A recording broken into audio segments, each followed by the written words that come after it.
Welcome to the Handshake show.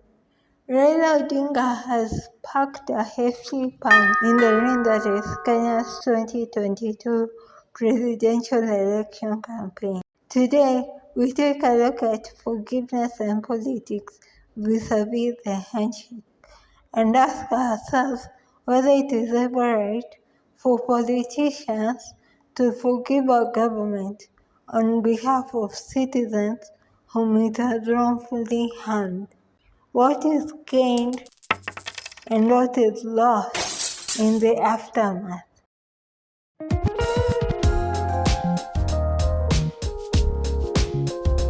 So, as many commentators have pointed out, Raila's fifth presidential bid seems to be his strongest because he has the backing of the entire government machinery, a machinery that sought to destroy him and his supporters.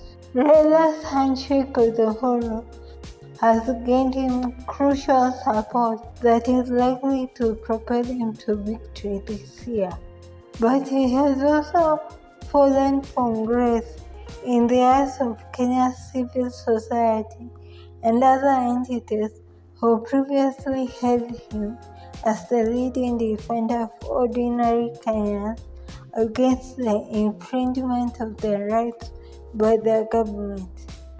Nowadays, they see him as just another power-hungry politician who is willing to pervert justice for political gain.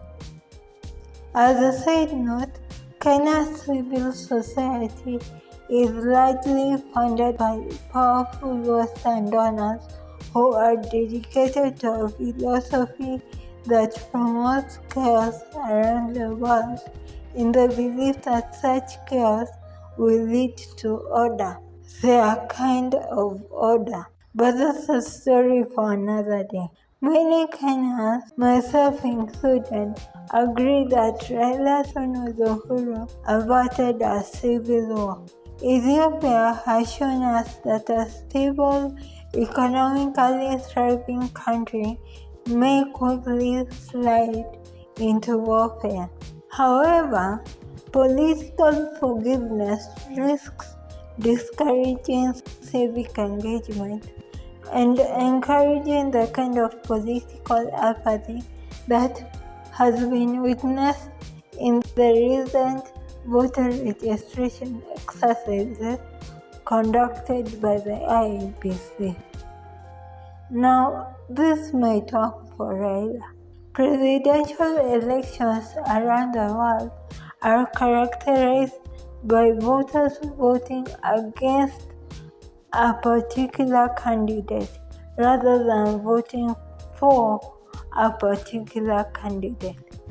For instance, during the last elections, Americans were motivated to vote not because they believed that Biden would make a great president, but because they believed that Trump needed to be removed from office. Raila has ingeniously managed to shed off his former reputation as an insurrectionist and someone who needlessly opposes the government.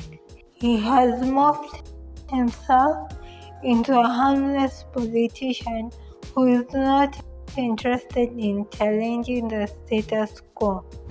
This strategy works to his advantage because generally Kenyans do not like change that is initiated and executed by the government.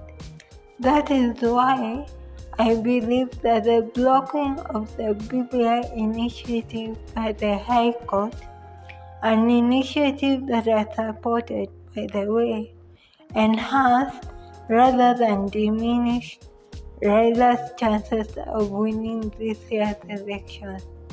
It probably would have been harder for Raila to ride the BBI wave, which promised to change Kenya as we know it into a state house, even though that was the plan that he and his allies had. In debating whether or not to support Raila in his fifth presidential bid, Kenyans who might have been disillusioned by his joining forces with the government need to consider the fact that injustice is hard to deal with, not just in Kenya but also globally. We should be encouraging our politicians to end their hostility rather than slip into a relentless and dangerous pursuit of justice. That brings us to the end of our show today.